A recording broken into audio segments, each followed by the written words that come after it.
This is what we see every night on the local news. It can be exciting, dramatic, frightening, and sometimes even funny. But it's only a flash of what happens in the course of a day. So how does what we see on the news get there? Who decides and why? For this story, we take you to a station in Denver, Colorado, whose news department has gained national recognition and awards.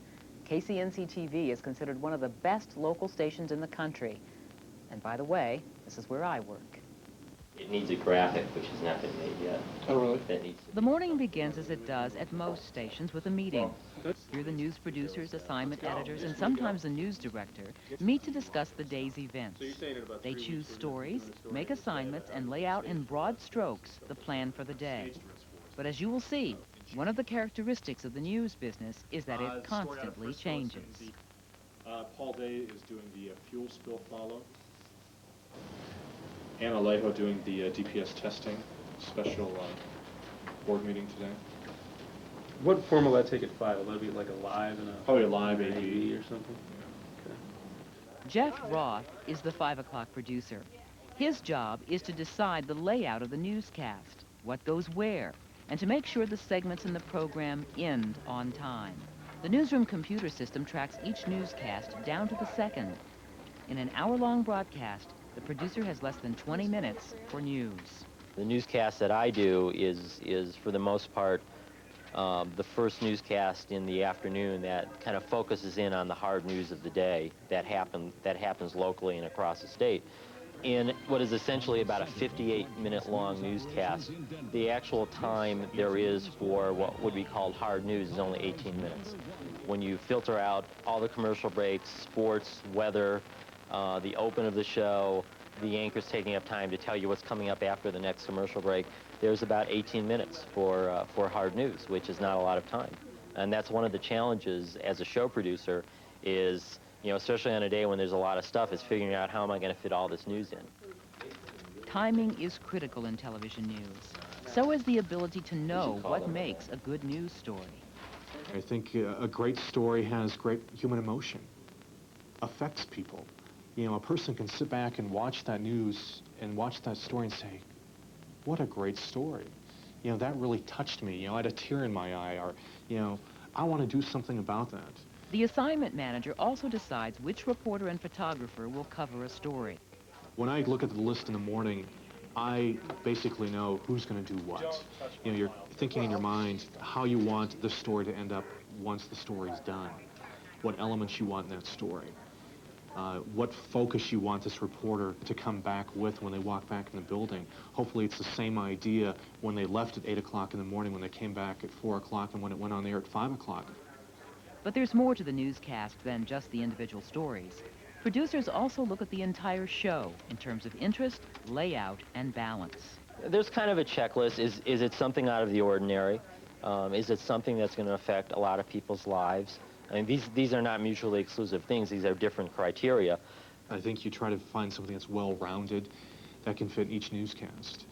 You don't want one newscast to be all blood, blood, blood, blood, blood, because people will turn that off. They want to, you know, they don't want to see that stuff, you know, for 60 minutes. You know, they want to see some happy news there. They want to see something lighter. A controversial totem pole in Lakewood will soon be moving out of state. The city of Lakewood had tried to get the owner of the totem pole to move it, claiming it was not a work of art, but a sign for Charlie Adams' Alaskan Fish Market restaurant. The restaurant has since closed, and today Adams says he sold the totem pole to a rafting company in Jackson Hole, Wyoming. Adams says he feels tourists there will appreciate the example of Native American art. Well, there are two definitions of kinds of news stories. There are the stories that people need to know about, or at least you think they need to know about, and there are the kinds of stories that you think they want to know about. And again, our newscast should be a blend of both. While producers and assignment editors struggle with overall content and timing, the reporters and photographers are out in the field, writing scripts and shooting pictures. A reporter-photographer team follows up on an oil spill in a local river. This may be one of the lead stories. At least that's the plan. But this business is made of changes. that, news happens all the time. It's not that, you can walk out here at 8:30 in the morning and think that, okay, our day's done, let's start putting the news together and this is the way it's going to be at 5 o'clock. It never happens that way. So you start by putting this grand plan together, and then you spend the rest of your day making sure the grand plan gets done and dealing with problems as they crop up. There are certain things I know are going to go in my show every day. The main stories that our reporters cover will go in my show. Most of the sports that we cover during the day will go in my newscast. Each day there are different feature stories that reporters work on during the week that I know are going to go in my newscast. Back at the station, the environmental reporter's story is coming together as the photographer edits the video and sound gathered on location earlier in the day. Final preparations are underway. 50 to 60 people work on this newscast, including engineers, artists, cameramen, anchors, producers, writers, and reporters. The producer checks his final rundown. The anchors read over scripts. Did the morning's plan work? Are the oil spill and the school board lead stories? Suddenly, it is 5. I'm Jim Benneman. Up next on News 4 at 5, a barrage of parent complaints about too much testing leads to a special Denver school board meeting tonight. We'll have a live update. The pilot in the Sky 9 crash appears to be doing better this evening. A hospital spokesperson says Peter Peelgrain is no longer comatose. A Colorado Springs policeman recounts how Jennifer Reale confessed. We'll update her murder trial in Glenwood Springs. More than a dozen injury victims and the AFL-CIO sued to overturn Colorado's workers' compensation law. I'm financial specialist Mike Fearberg with details coming up. I'm prep sports specialist Marcia Neville. When Super Hoops tipped off at 10 this morning, we were there for a Hotchkiss win. All the excitement coming up on News 4 at 5. And we'll check out a school program aimed at getting kids to read more. It's all ahead on News 4 at 5.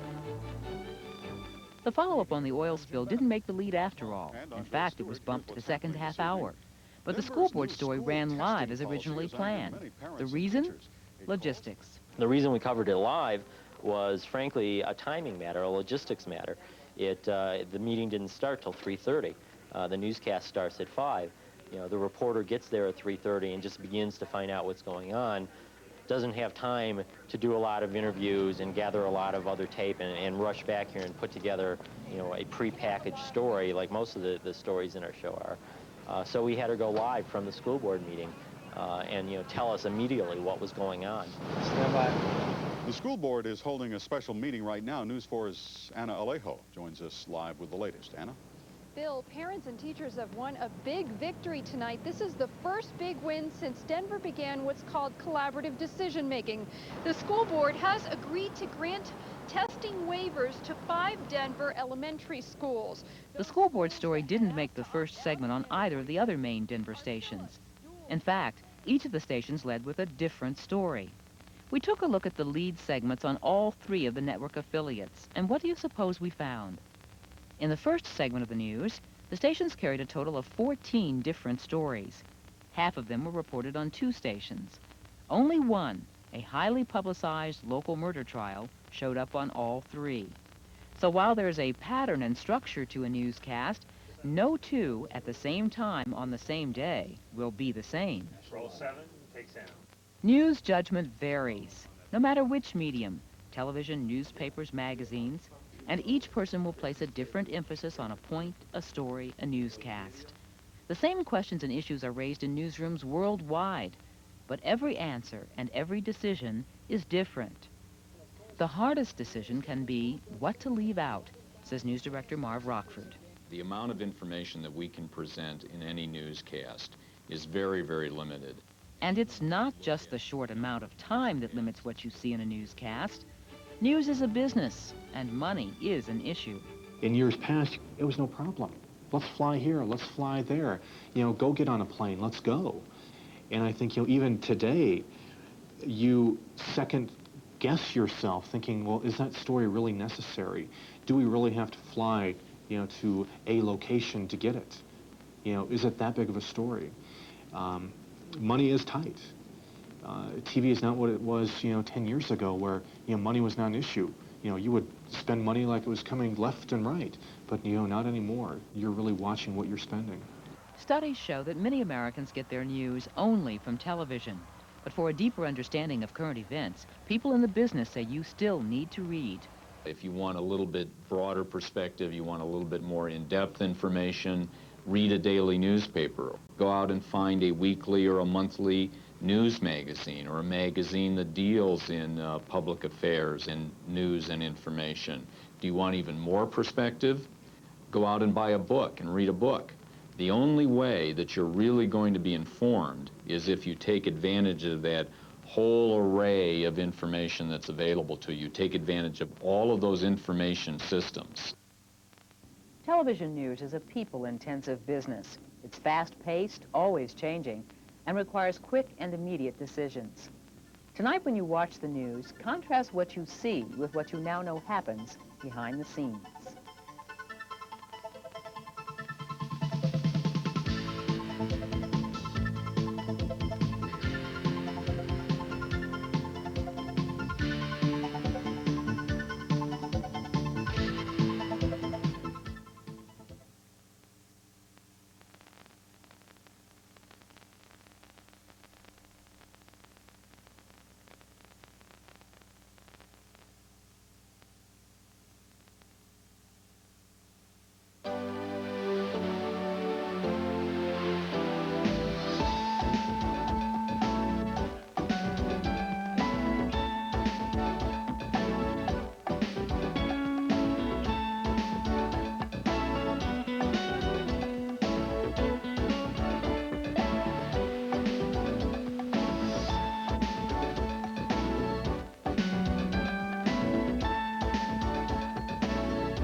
The documentary, Aaron's Life, has won some of the highest national awards in journalism, including special awards for photography and writing.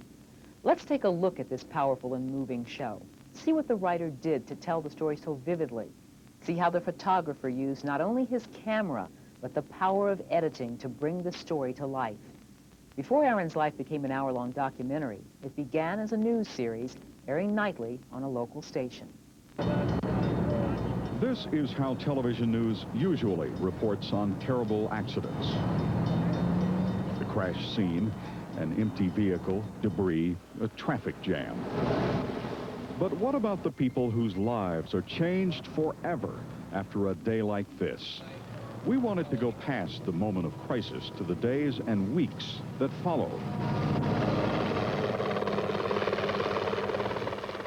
For days, photographer Dan Fox flew with St. Anthony's Flight for Life.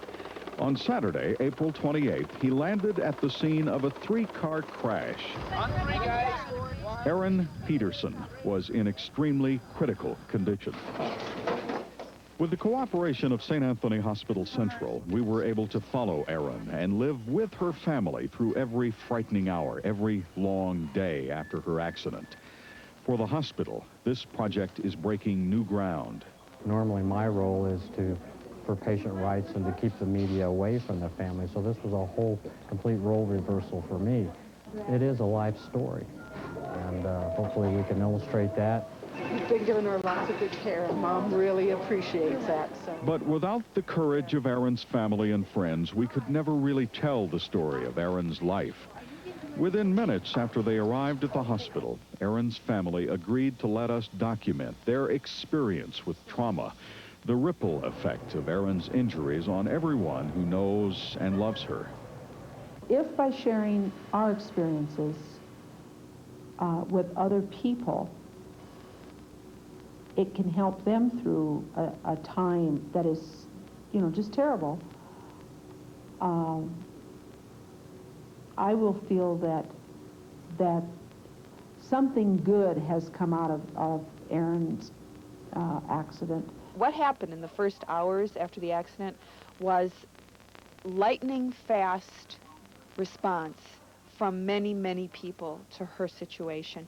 And I wanted the viewer to have some sense when they're sitting at home of what it was like, where they almost felt breathless. And I think you really do have that feeling when you're in the emergency room, and the way Dan edited it, it just flies by. Everyone's talking at the same time, everyone's moving at the same time, and that's exactly how it happened, and that's what's communicated. But we have to compress 2 hours or 1 hour down into just a matter of 20 or 30 seconds and still give you the feeling of the intensity. For producer Vicki Hildner and photographer Dan Fox, this was a difficult story. They knew what they wanted, but all plans were on hold because they had to have permission from the victim's family, and they had no idea who that would be. They just had to wait. Then one day the call came, a 3-car accident, 2 Flight for Life helicopters. Dan was there. And although he didn't know it at the time, he would be at Erin's bedside on and off for the next 12 months. We just followed it as we went along, as she progressed, and because it was, the first night, she was not expected to live. So everything was always changing. There wasn't really a whole lot of time for, how are we going to do this in a long form? You're constantly thinking of what you need for the individual stories. The only thing that I did a little bit differently is just try to get as many pictures and as much sound as possible. A lot of it was thinking, I've got to record everything because we don't know where this is going to go. And I know that if it does go, into a documentary form, I would need quite a bit of material. Dan and Vicki continued to tell Erin's story on the nightly news. Just as Erin faced challenges, so did Vicki. During those first hours, Erin was a severely injured Jane Doe. A Jane Doe who that morning had been a person with a history, a family, a life. As doctors fought to keep Erin alive, Vicki struggled to tell her story. I think probably one thing I agonized over, how to do it best, was to tell who was Erin before the accident. In the best of all possible worlds, we would have had pictures and interviews and with Erin before all of this happened, so that you had some sense of the devastation to her and some sense of how far she had to fight her way back. But we didn't have all that.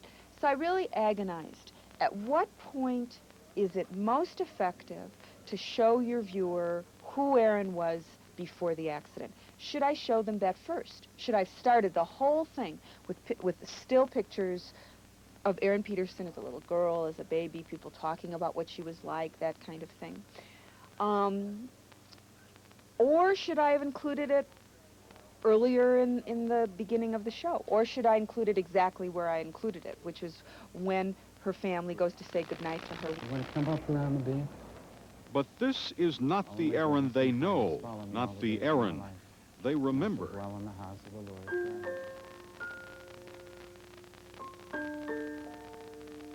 Their Erin is nicknamed Ladybug because she has always been small.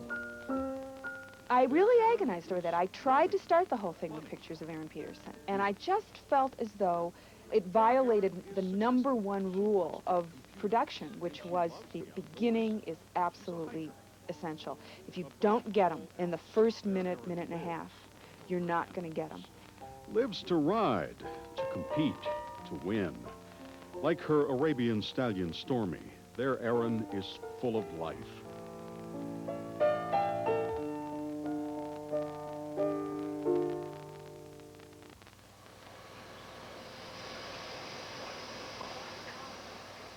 But now, machines keep Erin Peterson alive. I just thought that was the moment, and the contrast between that horse running through there and then down to her, where machines are now keeping her alive. As time passed, Erin started to make progress. Little signs at first, but then she came out of the coma. She'd been breathing through a tube in her throat. Now she was learning to breathe normally again. This meant she could use her vocal cords to talk, to express her pain and frustration. Erin moved on to a rehabilitation center. She continued physical, psychological, and speech therapy. Her family and friends were with her every step of the way, and so was Dan. For every minute they used in the documentary, they shot 50 minutes of tape. We wanted to do a documentary in the truest sense of the word, to really document what happened to this person and how this incident changed her life and everybody's life around her. And we wanted the audience to go through the same types of things that the family went through and that we went through. While Dan was shooting, Vicki was writing. Well, the way I write is I write in the field. I write when I'm there and I have the feeling for what it is I want to communicate. And what I say to myself is, what do I feel about this? Because I want the viewer to feel the same kinds of things that I feel. I want them to participate in the experience. So I say, what am I feeling? What are the parents feeling about this situation? How can I communicate that? And at the moment that it's happening, I jot down sentences, I jot down ideas. And the other thing I do is that I always look at the pictures. I don't write a final script until I've looked at the pictures. This is 1 month after the accident. Watch how Vicki writes, even choreographs her words to fit the pictures and move us through a range of emotions, all in less than 1.5 minutes. Think you can do it? No? How about if we help you? Erin's physical therapist believes that if she is stimulated and challenged, Okay, here we go. Stand up. she will start to respond. Bring that right leg forward, Erin. Bring it And up. the more she responds, Pick it up, Erin. Pick it up. the more she can be taught. Good. She do that? All right, Erin. Through repetition, she will learn to do things again. She's getting pretty agitated. I think she needs to lay down. Relearn what she was first taught as a baby. Put your leg back in bed. Okay, Cindy's going to help you. There you go. Did you say thank you? For Erin's parents, her progress proves what they have always believed. Their Erin is struggling to come back. Now they must struggle to understand her, just as they did when she was a baby, learning to talk.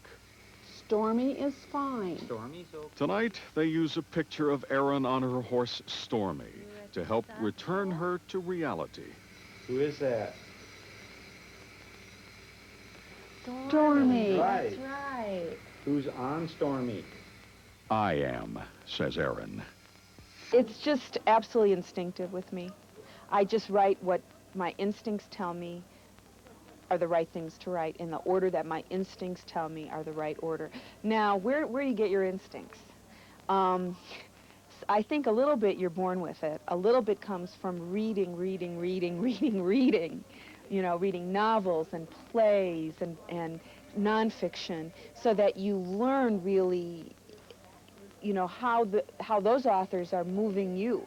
What did they do? It comes from watching. It comes from watching other people's documentaries. It comes from watching movies and seeing why am I bored during this movie? What doesn't work with this movie? Well, I certainly don't want to duplicate that in something that I'm doing.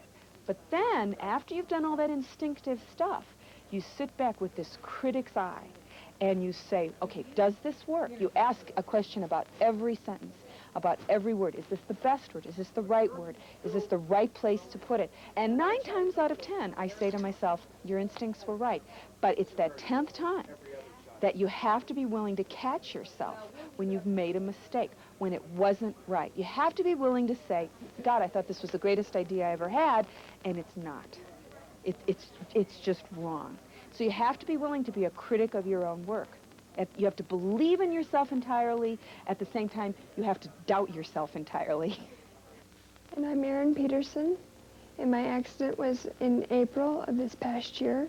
Sometimes stories take on a life and meaning of their own, and Erin's life is far more than one woman's history. My name's JJ, and I was head injured on 9/2 of '87. And my accident happened 1990. 1989. I was shot at. I was in a car accident. I was only in a coma for a week, but when I woke up, I did not know I was married and had 3 kids. People who knew me before the accident are saying, well, snap out of it and get on with your life.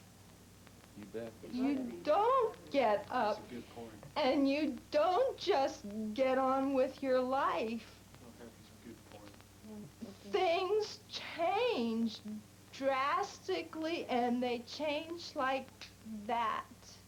You have to come away from it thinking that you have to cherish life as much as possible in the present tense, because things can change quickly, as they did in this story, and you never know how to prepare for it. You can't prepare for it.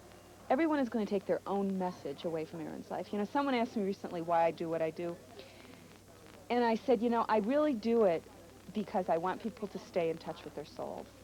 I didn't even know the answer until it came out of my mouth. And I think that's the best answer. I want people to stay in touch with their souls. How are you going to get off this horse? Easily. Okay. Everyone will take something different away from Erin's life, and I think that's the beauty of Erin's life. Grounded? Uh-huh. Okay. Good girl. Good girl. Imagine for a minute that you are the writer and producer of Erin's story. It's up to you to tell the story in a way that touches the viewer emotionally, accurately, sensitively, and protects Erin and her family. It's a difficult assignment, but writers, producers, photographers, and editors face difficult decisions daily.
When people watch television, they want to be entertained and informed. They rarely think of television as a business. But whether it is news, a comedy, or a made-for-television movie, television is a business. Like any business, television has a product to sell, as our scriptwriter will tell you. The assignment? Explain the economics of television to students. Hello. I'm sorry to bother you, but I'm having a dinner party and I've run out of coffee. Come in. Thank you. Would Taster's Choice be too good for your guests? Oh, I think they could get used to it. It's a very sophisticated coffee. They have very sophisticated taste. Do they? Yes. Well, I must be getting back. Savor the sophisticated taste of Taster's Choice. So have you met your new neighbor yet? Oh, I've popped in for coffee. Every time I think of that Taster's Choice commercial, I need a cup of coffee. And in 30 seconds, that's the television business we see. Commercials that move people to want something or do something, like drink a cup of coffee. But television doesn't sell commercials. What television sells is something intangible, something you can't hold in your hand, something you can't touch, taste, smell, or even see. Television, like magazines, newspapers, and radio, sells advertising opportunities, opportunities for you, the buyer, to reach your potential customers or clients. So imagine that you are the media buyer for a company that makes, say, clothes for dogs and cats. You know there are millions of pet lovers in the United States. Your company is a beautiful campaign that emotionally moves people to want to dress their animals. Now your job is to reach as many potential customers as possible. So you choose television as one means of reaching your audience. Let me see that transcript from Dave Dornsief. Right, because as a local sales manager told us, television, more than any other medium, can move people to action. If you're looking for mass marketing, you have in television, you have sight, sound, motion, and emotion, and color, which in the newspaper, yeah, you can have color, but it's mostly black and white. It doesn't move, it doesn't speak to you, It doesn't, there's no animation to it. This next page, do you think we'll have a problem with graphics? Well, is Ray on camera here to stand up on? Ray's on camera. Have a look Right, at that. Yeah, good. Not only can television move people to do something, Not but only can reach television thousands, move people even to hundreds. do something, but television can reach thousands, even hundreds of thousands of people at the same time. But how do you know what program or programs to buy? How do you know what to pay? How does the television station know what to charge? Let's look at the economics of just one program as an example. You know, I like this example really very well, very much. I like that very much. Good. I think examples help. This So it is says here, complicated. program X costs $25,000. The station can sell 6 minutes. Program commercial time X in half an cost hour. $25,000. The station can sell 6 minutes of commercial time in the half-hour show. Let's say the station sells 12 30-second spots for $2,500, or a total of $30,000. That's revenue, but it is not profit. First, the station needs to deduct the cost of the program and all the other costs of doing business. Salaries, rent, lawyers, advertising, all the things the station needs to buy and pay for to do business. So we say the station wants to price the spots so they make a profit. And you, the buyer, want to reach as many pet lovers as you can, inexpensively as you can. Well, let me just try something on the tape here. Shall I do that? Yeah, well, It's like 15, 18, Mary. 15, 18, great. I'll just write that down there. On the buying side, what you do is you try to bring it in at the lowest possible point you can. That's your job, and the salesperson's job is to get the highest possible point you can. So, and then usually... How's that? That's great. Here, let me give this to you. I've got an appointment with Arlene. Arlene? Yeah, in sales. I want her to take a look at this as she deals with it every day. Okay, I'll carry on with this. Okay, see you later. Bye. What I wanted to do is read this and have you tell me if it's right or not. Okay. Okay, it's about the economics of television. Okay. Right where you're coming in right here is talking about ratings and things like that. But before the salesperson and buyer can even talk, they have to have some starting point. They need to at least agree on how many people are watching. What is the size of the audience? Is it 100 or 1 million? Obviously, if you can reach 1 million people with one 30-second spot and 100 people with another 30-second spot, you would be willing to pay more to reach more people. But what if those 1 million people all hated the product? And you have to really talk about demographics at that point. Well, yeah, you're right. Actually, you're a step ahead of me, because that's the next thing I'm going to.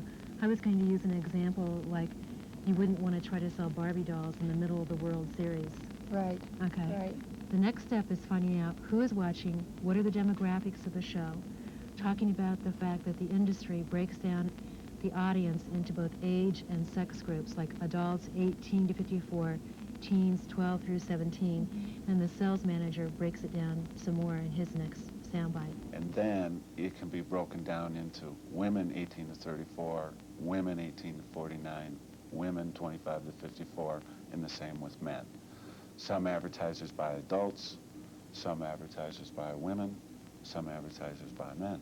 Won't students need to know where that information comes from? Yeah, they will. Can you tell me where it comes from?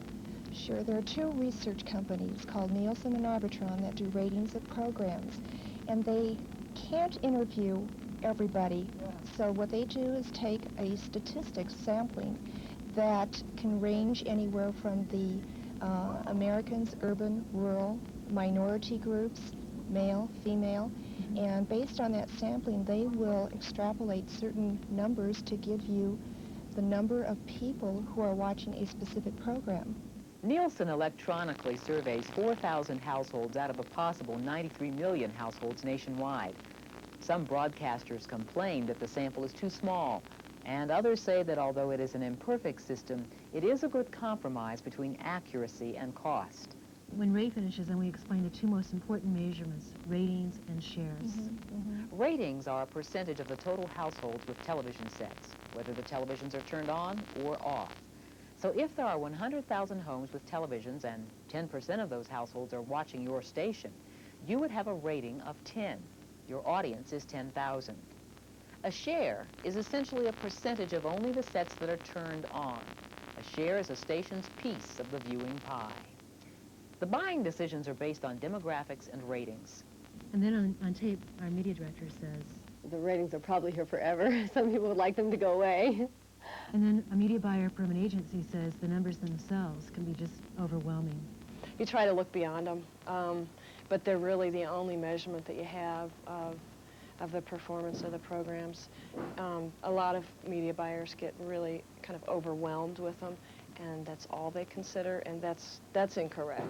The script continues, and the quality of shows is important to many advertisers. In fact, our media buyer told us some of the biggest companies have a list of shows that they will not buy. A lot of clients tell you they don't want certain programs. You know, Pizza Hut, Taco Bell, the big guys, they're, you know, owned by PepsiCo, and they have long lists of programs that you cannot buy. Why?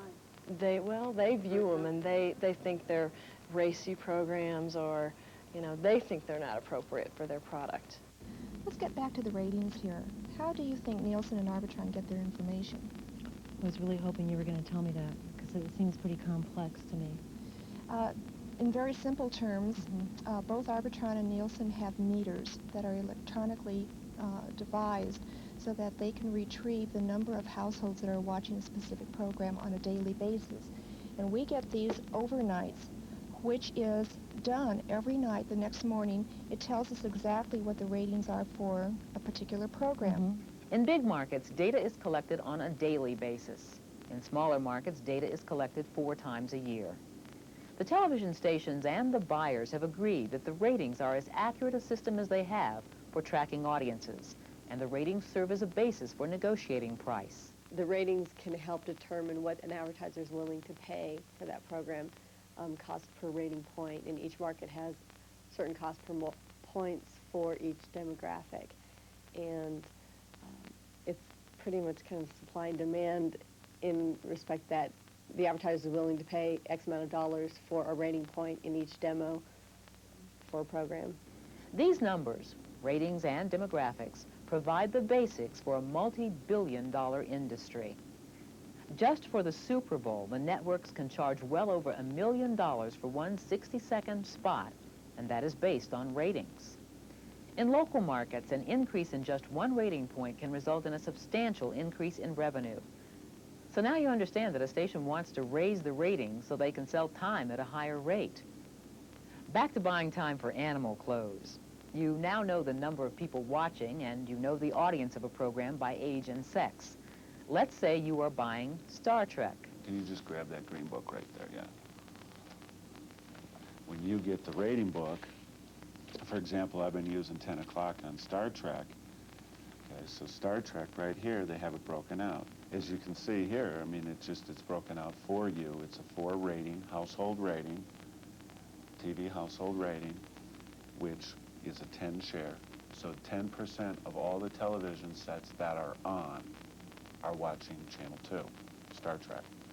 So a 4 rating means that 4% of the homes with a television in your area are tuned to the program you want to buy. That's right. If there are 100,000 homes with TVs in your market, that means that with a 4 rating, 4,000 households are watching. Assuming 3 people to a household, that means 12,000 viewers.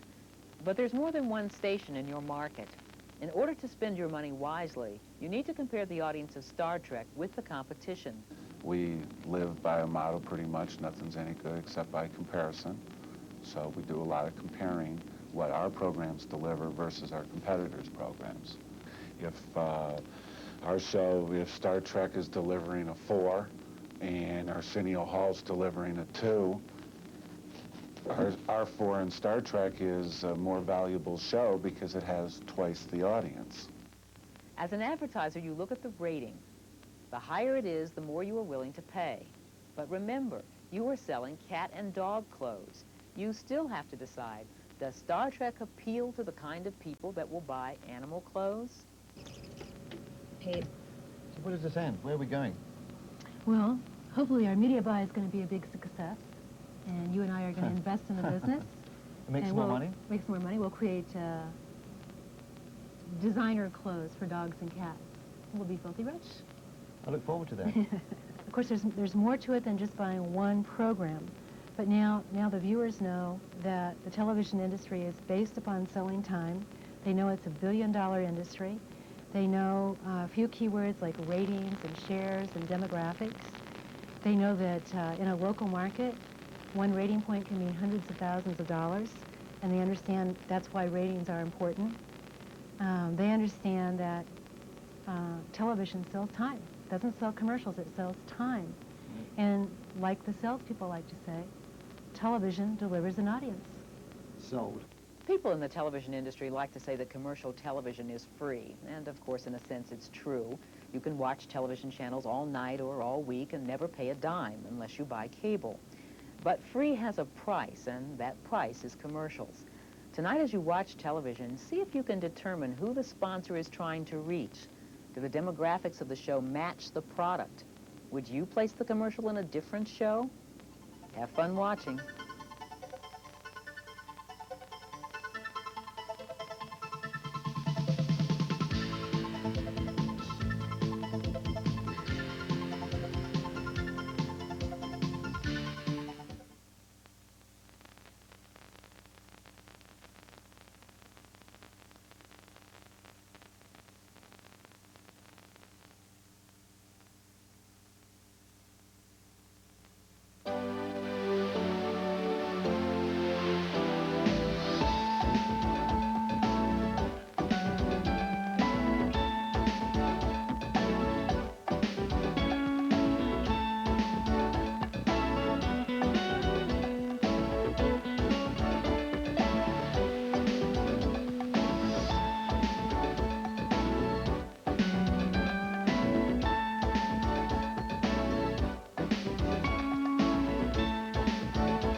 Television, as General Electric would say, brings good things to life. Sight, sound, motion, emotion. Companies will go to extraordinary lengths, creatively and financially, to market a product or create an image. In 1984, GE and their advertising agency, BBD&O, created something new, a commercial that looked like a film. The first major American commercial shown in movie theaters across the country. The product? GE audio equipment. The problem? Young people were not buying GE's audio products. The solution? An image campaign. What follows is an insider's look at the production of the commercial.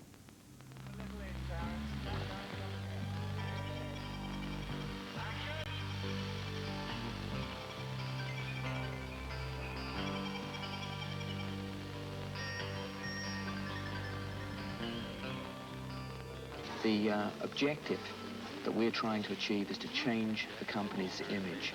By that I mean we are trying to shift it from the warm, friendly company that people currently perceive GE to be, as it's associated with We Bring Good Things to Life, to a much more high-technology, innovative company, which is on the leading edge of new consumer products. The criteria, the strategy we went on is we have to reach 14 to 18-year-old kids.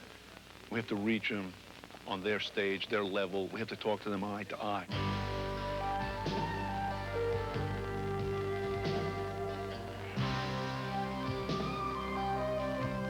Is when the heroes come in, they find everybody is like in this imprisoned state. And they're all been imprisoned by some warlord that's passed through here centuries ago and left them in this state. And the princess was put in this crystal cube because being more powerful, she had to be dealt with more severely. And then what happens is the heroes realize what is needed here is a little bit of rock and roll.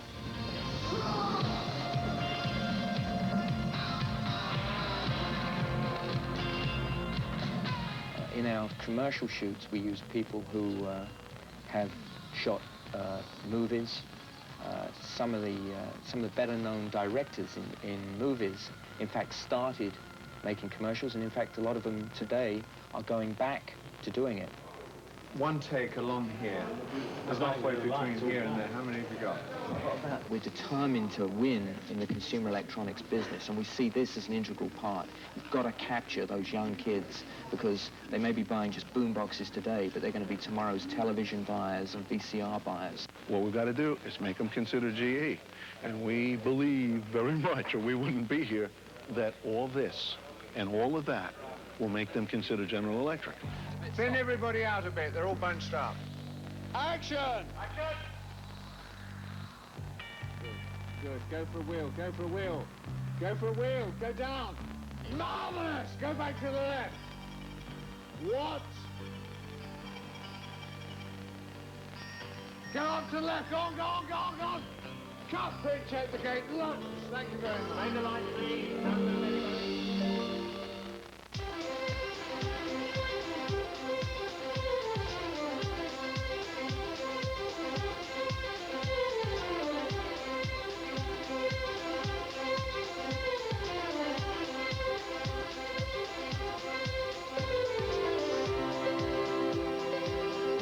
What brought us to London? Well, it was a combination of things. We wanted Howard Gard, who's an incredible director, of course, Shepperton Studio. And third, a comparable production in the U.S. would be double the money.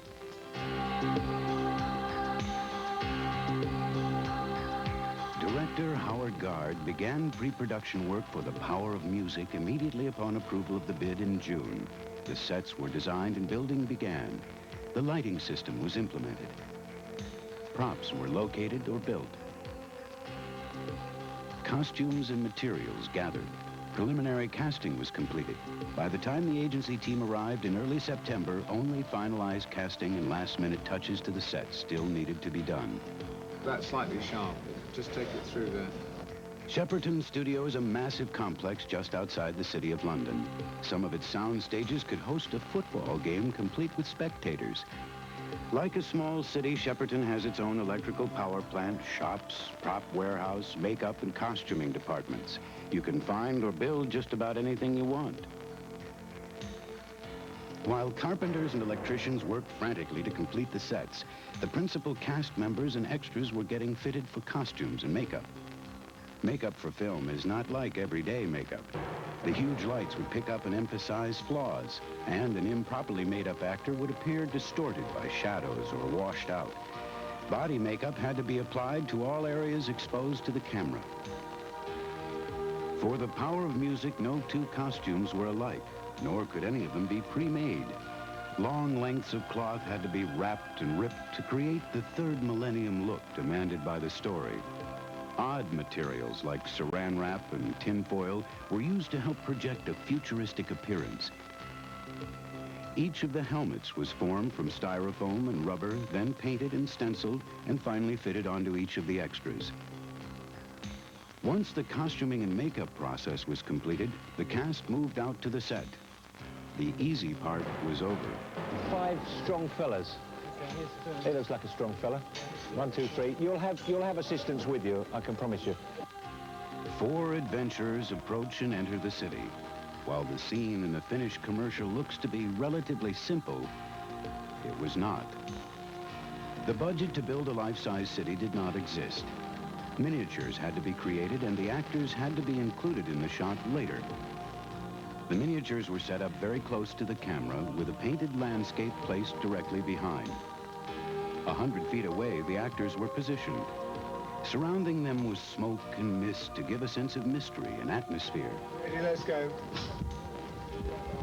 More smoke. As they moved forward toward camera, small explosions were to be detonated to further emphasize the futuristic setting. Action! Action! Fade! Bang! The scene was rehearsed several times. Corrections were made. The horizon line is far too high. Move through the camera. Finally, the scene was put on film. Action! Action! Come ahead! Lights, lights. Explosion!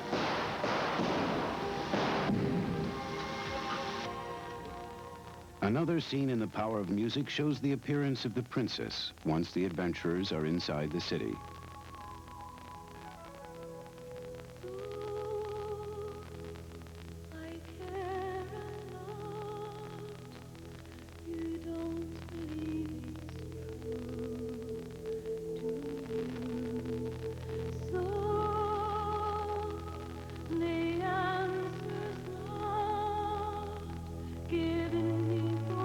huge doors were rolled back to reveal the set. A massive cart had been placed upon it. Lights had to be attached to the cart to provide illumination for the inside of the cube and to highlight the princess. This made moving the cart a slow and risk-laden process. The huge doors, which were actually the dividing doors between two of the sound stages, had to be rolled open manually. This scene, due to the total number of people involved, was far more complicated than the earlier one. Let's just practice this, bringing it in. Right, ready, go. Keep going, and it's got to stop now. The scene was rehearsed countless times. Right. Right, ready? Turn over. Right, here we go. Shooting. Stand by. Cameras are running. Action. Crew. And fans. Go. Zoom. I forgot to say zoom. Cameras cut. All right. And then played back on a studio monitor so mistakes could be corrected for the next rehearsal. Okay, shut the big doors, please. Not all the way. Take your position. Right, ready, let's go. Then finally the scene could be shot. Over and over and over.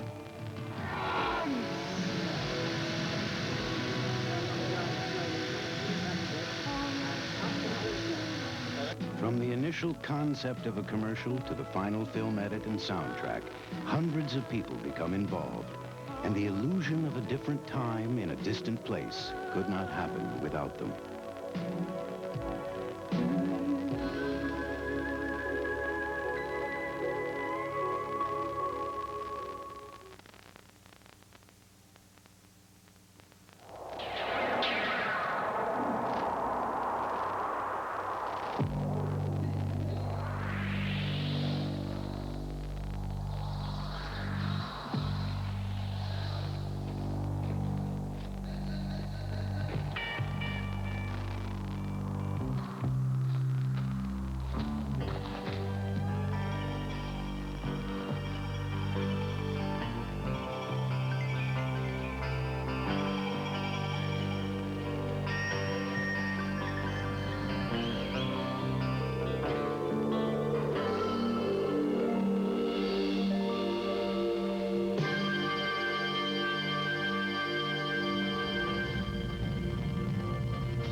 Of music.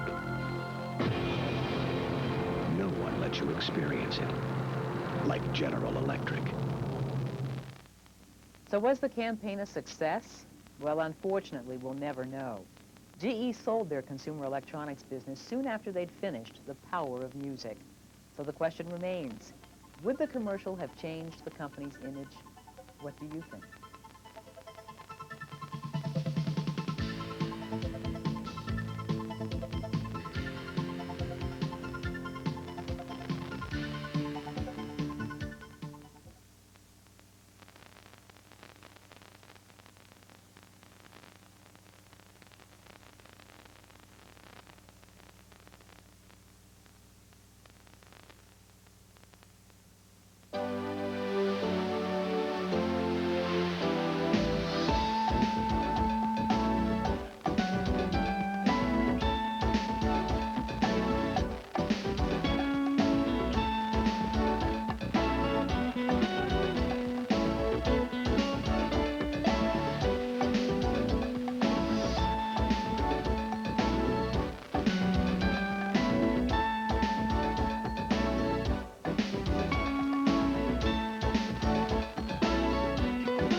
It sounds like a dream assignment.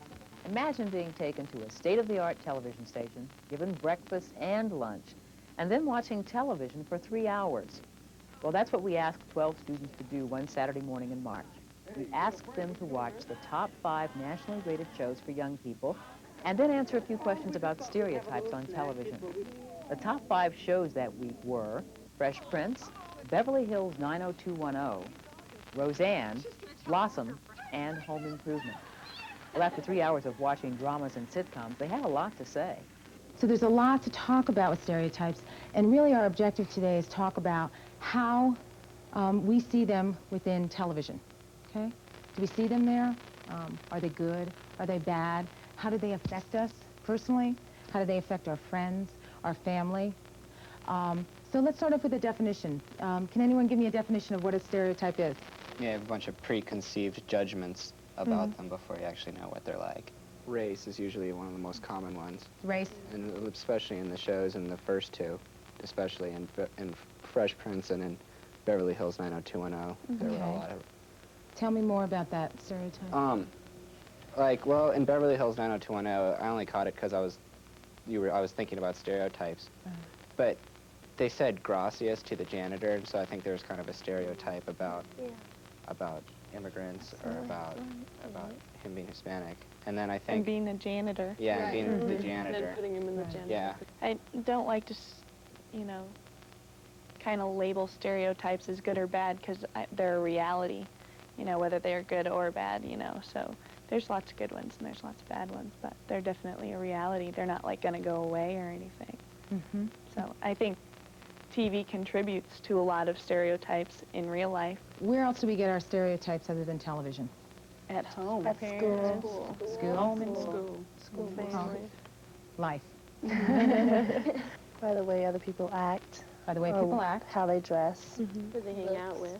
I think a lot of times if you're really a smart person, people are intimidated by you, and in turn they call you a freak or whatever they choose to call you. I think that people stereotype others because the fact that they have a really low self-confidence of themselves or low self-esteem, and they need something to boost them up or to say, that person is not going to get ahead of me, and they're not better than I am. And so they always have to cut them down. What were some of the stereotypes that you saw in The Prince of Bel-Air? I think you can see that the character that Fresh Prince plays has developed his own personality, and that's broken stereotypes. Am I alone in this, or didn't none of y'all notice he was white? What the hell is wrong with Janice? I'm sorry, did I say white? I meant tall.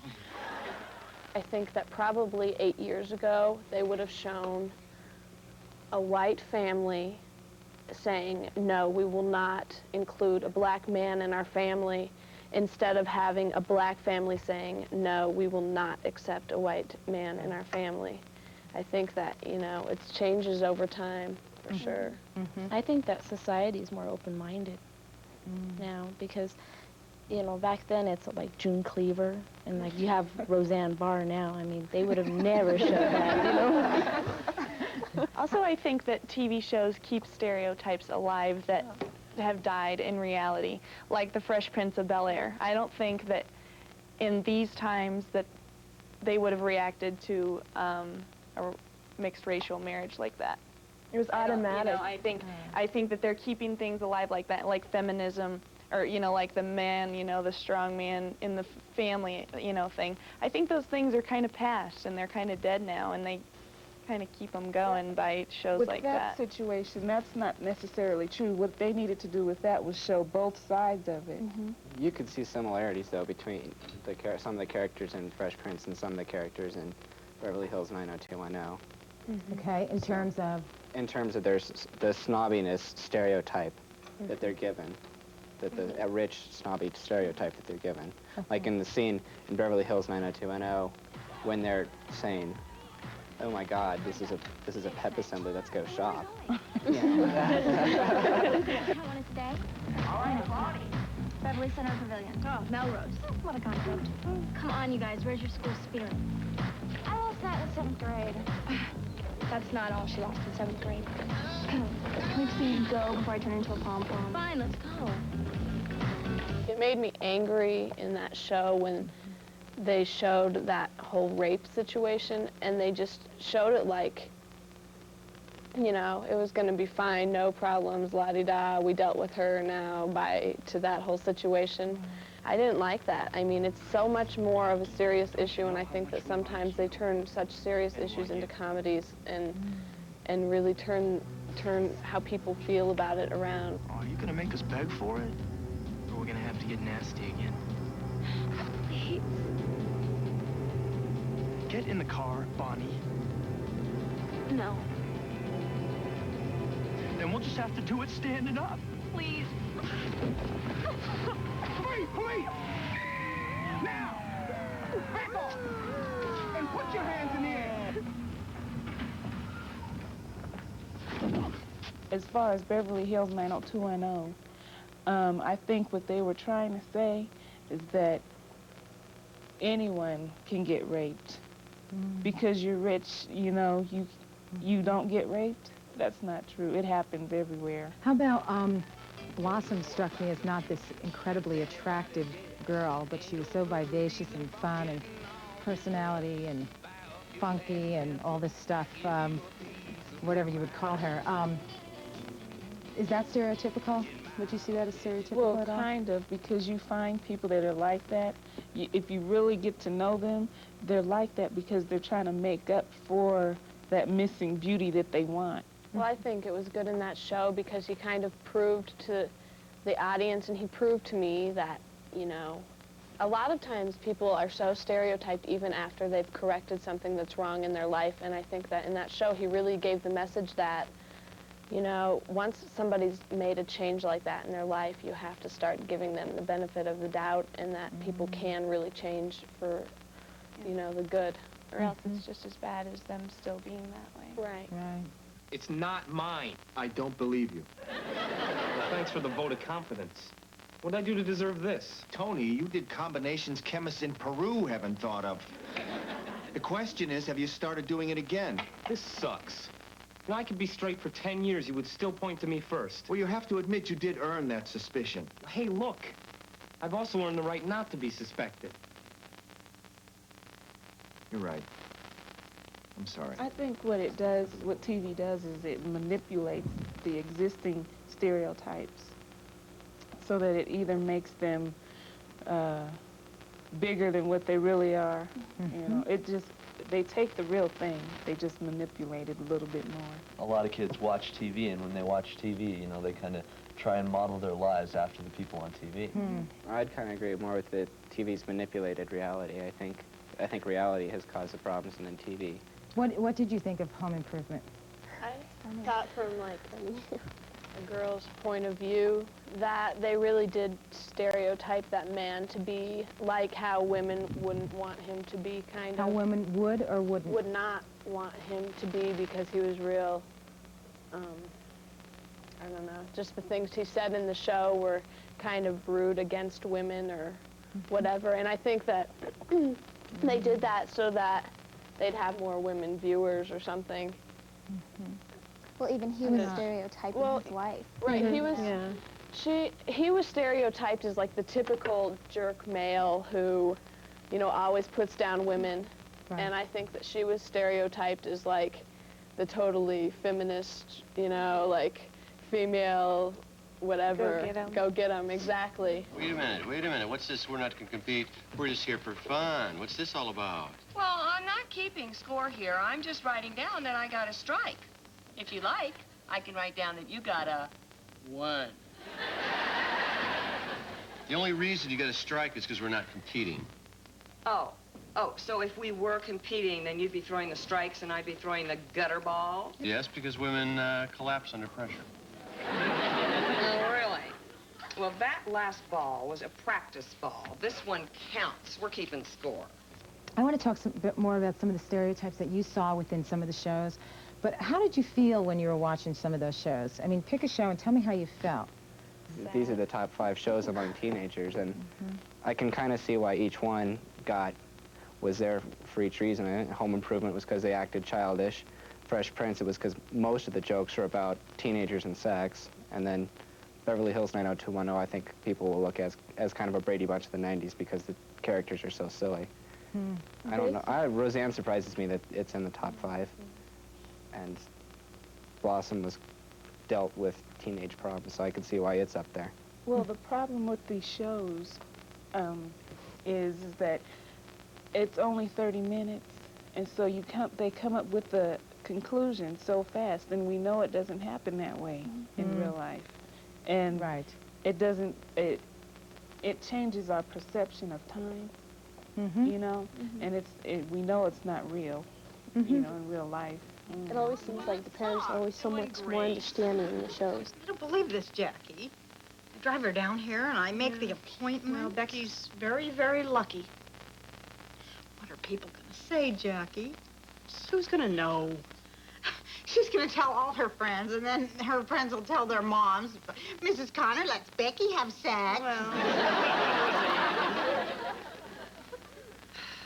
I want to know if other people go through this, or if I'm just the only insane mother in the world. I wish our mom... Their attitude is more negative in that they seem to be like, life is impossible, and they aren't as optimistic in the sense that they're not presuming things are going to go right. I think that's one of the reasons why I like Roxanne, because it's not like perfect. They don't have like the perfect family, the perfect house. I mean, look at their house. It's messy. It's more realistic. I think that all of these shows are so predictable, and that it's not reality. And I think that's the reason why we watch them, is because it's a break from reality. And it's like a fantasy land that we can enter and just kind of just get away for a while. And these shows, you always know what's going to happen. They're always going to happen or end happy. And life isn't like that, you know. We don't always have a happy ending at the end. And so it's nice to be able to get away sometimes and to fantasize that, or to pretend like you could be part of that, or hope, you know, someday it would be like that. What would you like to see on television? Well, one thing with me is I watch for a lot of the Oriental people on TV, and what I see with them is that they're mainly the backgrounds, or they're sort of the smarter ones, the quieter ones. I hardly ever see any of them that are really outgoing, that are, you know, average. Not so happy endings, not all the time. Being a Native American, I always see, like, negative. Like, there's a drunken Indian there, and, you know, and I'd like to see programs where one race doesn't have to depend on another one, if you know what I mean.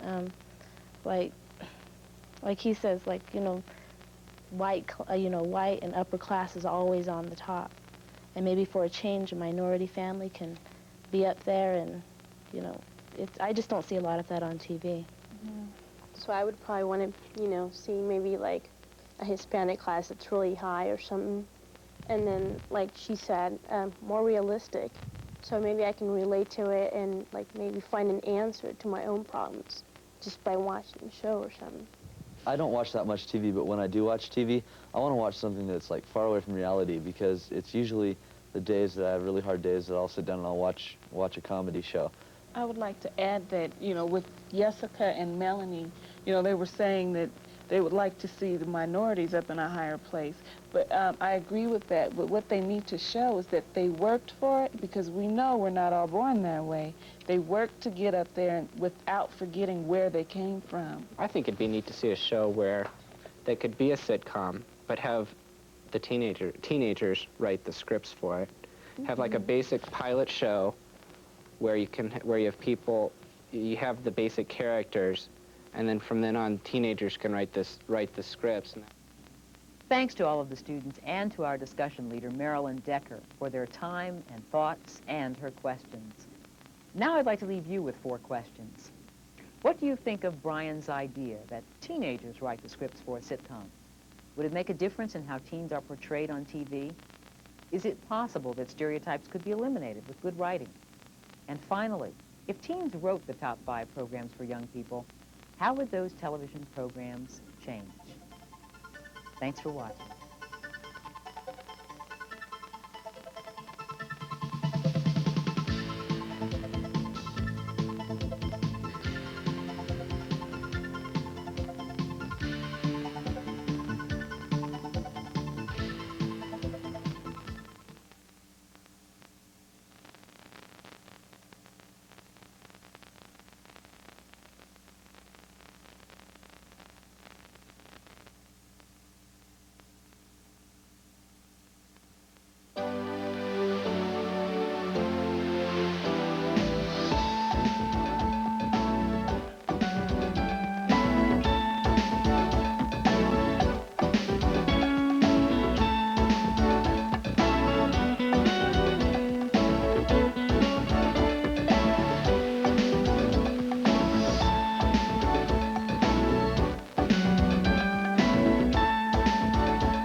We've put together 5 minutes of video so you can see what it's like to write and edit your own story. A news story is between a minute and a half long. There's a time code on the screen so you can see exactly how much time you're using as you choose the scenes for your story. This will show you how time is so constraining in television. Every story can be told from different angles, so no two people will necessarily choose the same order of pictures or even write the same story. Remember, you have a responsibility to your subject, so even in a light story, be sensitive to how you're handling it. After you've edited your story, you may want to compare your story with one done by professionals. That story follows the raw footage. Carnival is April 30th, which is what day of the week? Thursday. And remember that April 30th is 3 days after my birthday. Remember that. We need to get somebody to cooperate. Well, how many are we going to get? How many? Like, you know, Deer Creek has never done a carnival before, so we have 50. No idea what kind of turnout we're going to get. 50. Give us the deal. We're looking for a good deal, okay? Either on goldfish or guppies. Those are garbage fish anyway, so they're pretty cheap. You get Peter goldfish and Peter guppies, okay? And you can, you know, get, I don't know, how many do we need to get? You know, we need to call a place and maybe have an idea of what it will cost by the 100. That, you know, to do an activity that Deer Creek is going to enjoy, I think is worth it. Don't you think it's worth it? Yeah. Tails. The female guppy just looks like a little minnow. The female guppy looks like a minnow. Well, then we won't get no females. But on the other hand, if we're just giving a... Well, he was just a pet. And, he gets more attention at school than he does at home. You know, because he's here around kids all day, so it's here that he's gotten real friendly. What kind of things do you Walks around and scares people. Give me the food that's up there. I have the food dish. Students feed him when they come up to him, sort of. You don't think of iguanas as being real affectionate or something like that, but you say he needs the attention of school? Well, he thrives. She thrives on the attention. Let's see if she's gonna eat. I mean, she's a real happy pet. She does have the. I thought she didn't, but you can feel them.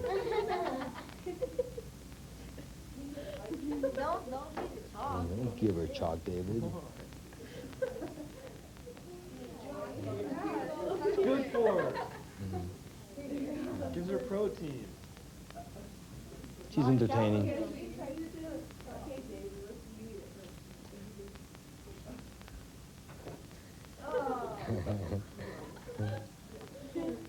Put a little teeth mark. Yeah, go ahead. I want to see you pet her under the chin there again.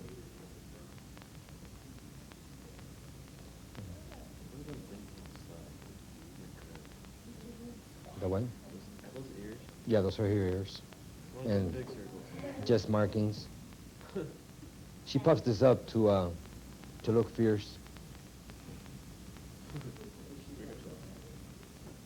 Well, it's sometimes when you're in a real bored mood, just doing like bookwork or something, he walks around and sometimes he steps on your feet, and then if somebody accidentally kicks him, everybody gets a big laugh out of it. Oh, well, he doesn't really care where Iggy is. He just makes sure the door's shut.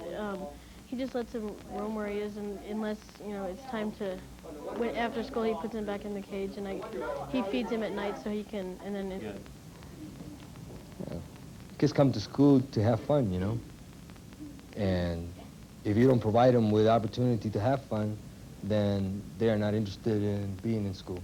If you provide opportunity for them to have fun, then they learn by accident. And they go home and they actually learn something, and they don't even know how it happened. But they were having so much fun that they did. So I try to provide opportunity for them to have fun.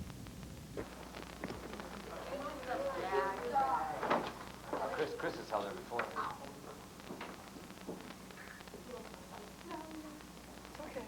No. Shoulder thing. She does her, but she gets on your shoulder. She's very sharp.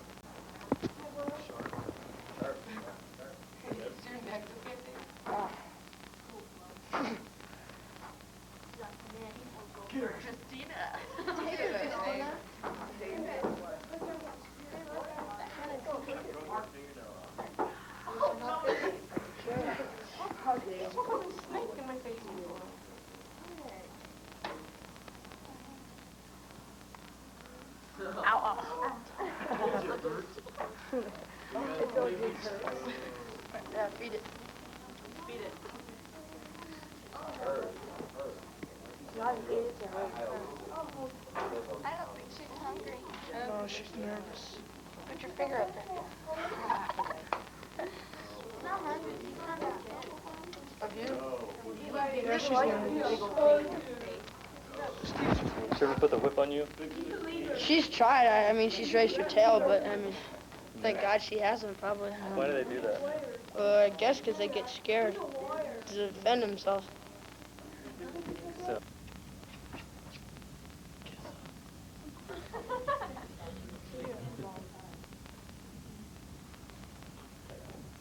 Sure, Todd. Sure. What?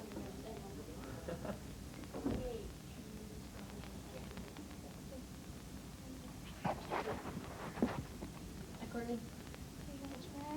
Hi, Courtney.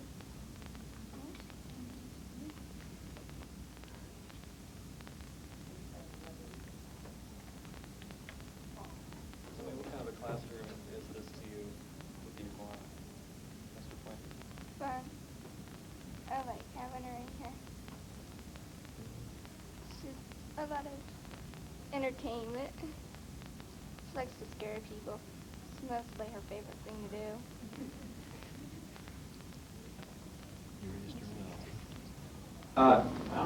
But let's try and make plans.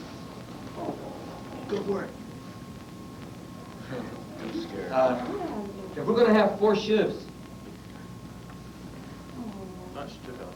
13, 14, 15, 16, 17, 18, 18. 18 divided by 4, our mathematician. You know what? This is good publicity for pep class, you know. There is talk that possibly pep class will be in existence next year with Mr. Charlotte. There is a possibility, you know. So whatever publicity we can do for pep class would be good. So some kind of sign show the first one you throw in if you get a garbage fish. The second one you throw and you get a good fish. Well, sure, you have a choice because maybe somebody doesn't want the beta, maybe somebody wants the puppy or whatever. But yeah, but yours. They're going to put it on the news. It's kind of unusual, don't you think? We think so. So we came to take pictures of it. 4. I can do it like this, just to air. Yes, that's the first thing. You don't want me to read it in class, so. Read it out loud.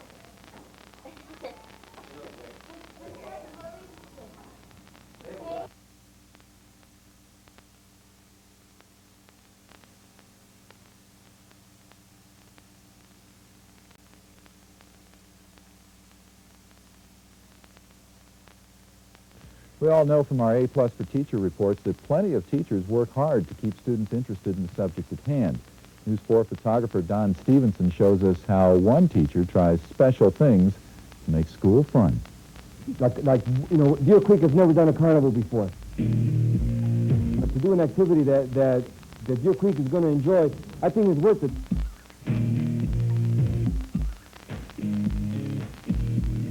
He gets more attention at school than he does at home. You know? It means to me like I've always had a pet in here. A pet that I've never had. Kids come to school to have fun, you know? And if you don't provide them with opportunity to have fun, then they are not interested in being in school. If you provide opportunity for them to have fun, then they learn by accident.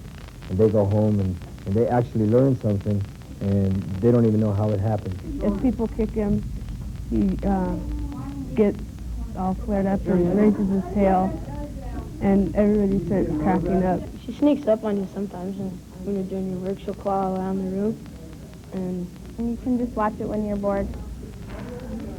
Entertainment. He's here to entertain the students, and he does a good job. Does he want to entertain you? He doesn't really care where Iggy is. He just makes sure the door's shut. Give her a chalk, David. I mean, she's a real happy pet. Now, Chris has held her before. I was looking forward to coming in here because Iggy's walking around and it lightens up the classroom. She thrives on the attention.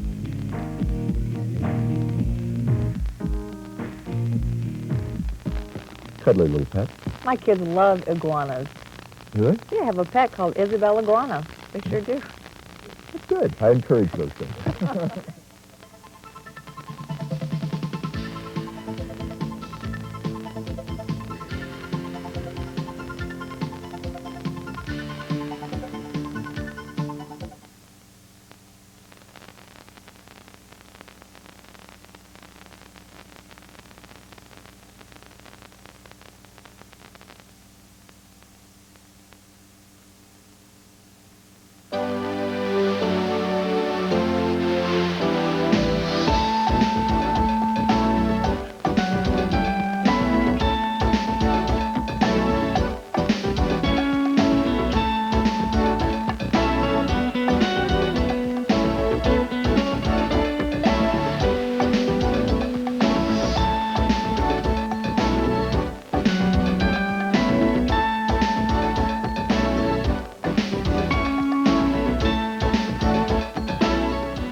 When it feels like Chicago. You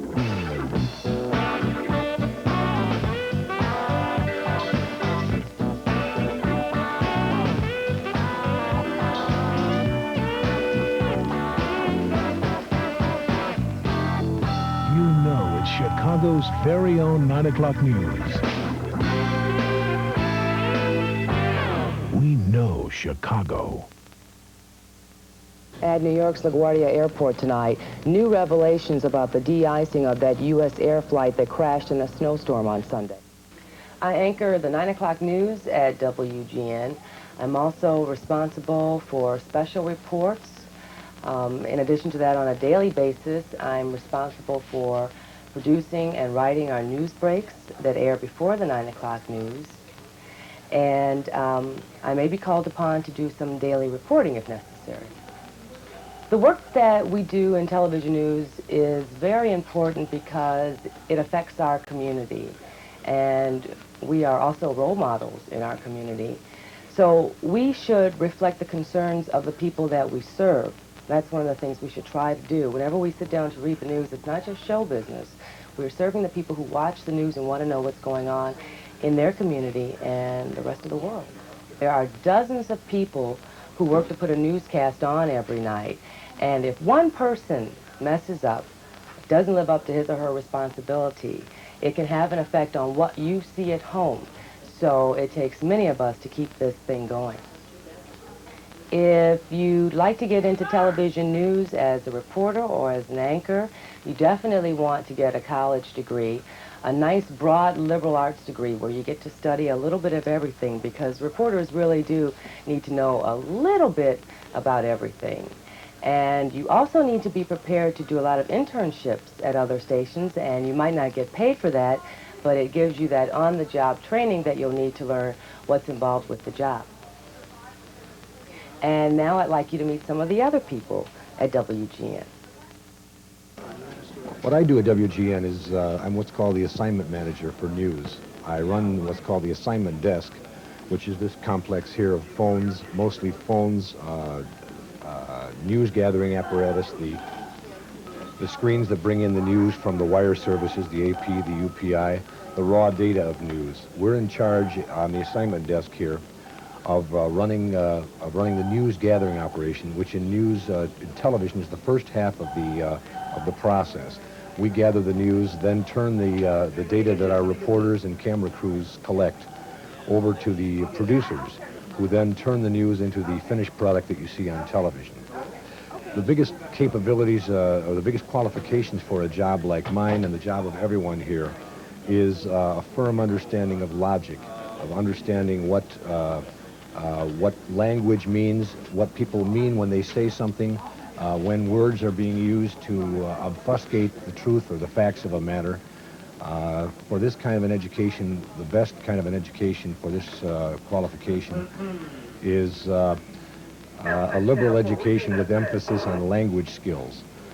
The best training I could recommend for this job, the very best training, is to read newspapers and analyze them continuously from an early age, as early as you can. Get used to reading and analyzing newspapers, news magazines, watching television itself with a critical eye to what is being said, what is being intended, what kind of message is being gotten across through the methods of persuasion that television uses. At WGN, I'm a camera person and editor. I work the streets, I shoot stories for the news, for sports, for production, and occasionally I also come inside and edit what other people have shot. Decisions that I make each day probably tend to run towards visualization of events that happen out, stories that I cover, what's the best shots to use when I edit that helps tell the story, that coordinate with the reporter's track. What's special about what I do, I suppose, is that I get a chance to see a lot of things that ordinary people don't, good and bad. I get a chance to meet different people for different events, good and bad. And the kind of training that I got for my job, especially when I was in high school, I participated in a lot of journalism activities, the student newspaper, the student yearbook. Later on, I got into radio and television broadcasting. I would say that you need to keep up with current events as best as possible so that you know what's going on. A lot of times when you go out on the street, you need to have an idea or a background of what you're covering. And especially when you get back in the editing room, it's nice to know what everybody else is talking about so that you can have better input on what you do.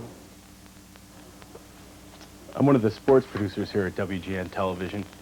Every day we just sit basically in front of these monitors, spot the various sporting events coming in, get them ready for the 9 o'clock news that airs obviously later in the evening. Each day the sports staff gets together before the newscast to decide what content will go inside the sports segment of the news. Throughout high school, a lot of people usually get involved with television on a minor level, maybe some local access cable or closed-circuit television and radio station work, which you can get into very easily. Once you graduate up to the college level, you really get in-depth with things you learn. You get hands-on training with more equipment, with better equipment that you didn't see at the high school level, and you get to have the experience of meeting a lot of people that are inside the field more so than you would at the high school level. When you talk about the education and the experience, you'll never get any better experience than being actually in the field. Right now I'm just screening a hockey tape from the Black Hawk locker room, and if you're in a small school in Iowa, you really won't have a chance to do it, but nonetheless at that school they're laying the groundwork for something you'll learn in the future. But this just adds to the experience that you've really never experienced before until you get into basically a bigger market where you're allowed to go into locker rooms and visit the professional athletes and report on it. For me, it's a dream come true. I'm a writer-producer for the 9 o'clock and the midday news. I also help produce a half-hour weekly public affairs program. And the decisions that I make on a daily basis, I go through the wires, the UPI, AP wires, and newspapers, not only to keep up with what stories are going to be on the news, but also for topics for that half-hour talk show. What's special about my job is the people that I meet, and also keeping on top of everything that's going on in the world. I think, and being able to translate my interest and curiosity about what happens to people everywhere into information that I can share with other people is what I really like. As a member of the Channel 9 news team, we all have to not only be able to write out of one story and into another story, we should be able to fit in that story into the whole feel of the newscast. I think that what we're trying to do is not sensationalize and not add to any story, but present the story as factually as possible. I have a journalism degree, and I also have background in broadcast writing from other TV stations that I've worked at in other markets, radio. I've written for newspapers, for magazines. I've written for every newspaper at any school that I've ever been to, and also for some of the local newspapers. So I really like that. And I've also written for the different wires, so I've done just about everything. Okay, my name is Everett Williams. I'm a graphic designer at WGN TV. My basic function is to provide graphic support for any of the visuals or any of the promotions that are done on TV. I work in print, I work on TV, I work on signage. We do corporate identity programs. We also are involved in anything that the company might need, like I say, as a graphic support. It's taken me 20 years to get to the point where I can do something in an hour or 15 or 20 minutes. That training came from that training is from 4 years of college at the Art Institute of Chicago. Then, after leaving there, I worked in a production house, and then I arrived at WGN Television. Basically, what you learn in school are you deal with ideas. When you get out into the workplace, you learn how to take these ideas and use them. Learning how to draw, that's like a basic fundamental. But learning how to take that drawing and communicate ideas is something that takes years of experience. Learning how to use color, learning how to use all the things that are available to you, which include, we deal with ideas most of the time, but it's learning how to take those ideas and bring them into reality. I'm a salesperson here at WGN TV. It is a wonderful job. I've been here for 4 years, and my response, basically what I do is sell TV time within the news, but within all day parts on WGN. And actually a big part of what we do is sports related. A lot of the inventory on WGN is in Cubs, Sox, and the Bulls. What makes my job so important here is that if we in the sales department don't continue to sell spots, the station won't do well, and that's what keeps people in their jobs. Every day we have to decide, how to make maximum use of our time, which accounts to go after, where to spend the most time to get the most returns in terms of dollar sales.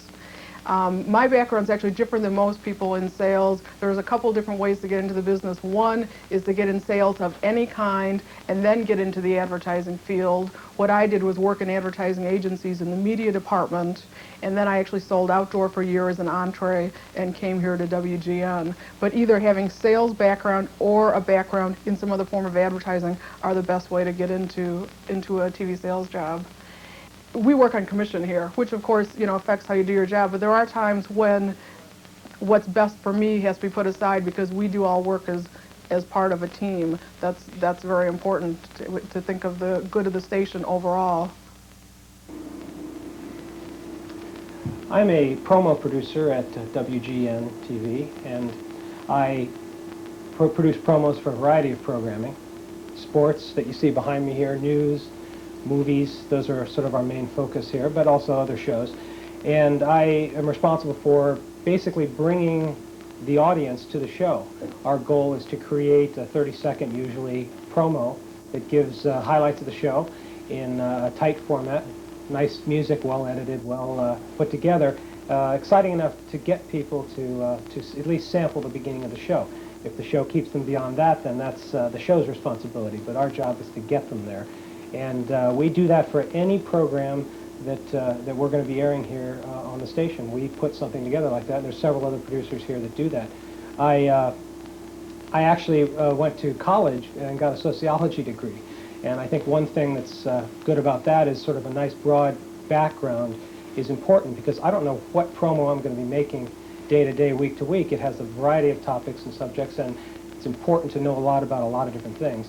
I then went on, in my example, went on to graduate school and got what is called a telecommunications degree, which mostly to me seemed like a first job. It was a way for me to learn a lot about equipment and styles, TV styles, whatever, and allowed me to have some experience when then walking into the workplace. Another important thing I would say about jobs that I didn't do that does help a lot of people is internships. You get your face known, you get your foot in the door, you're there, And if you're ready to do the job, and if they give you the right opportunities, you can parlay that into work experience.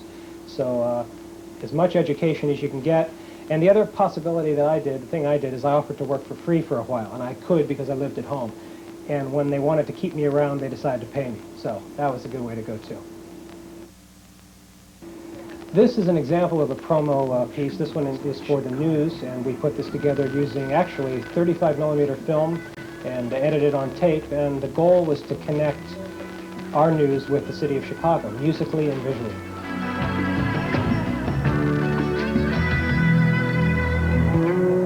You know it's Chicago's very own 9 o'clock news. We know Chicago.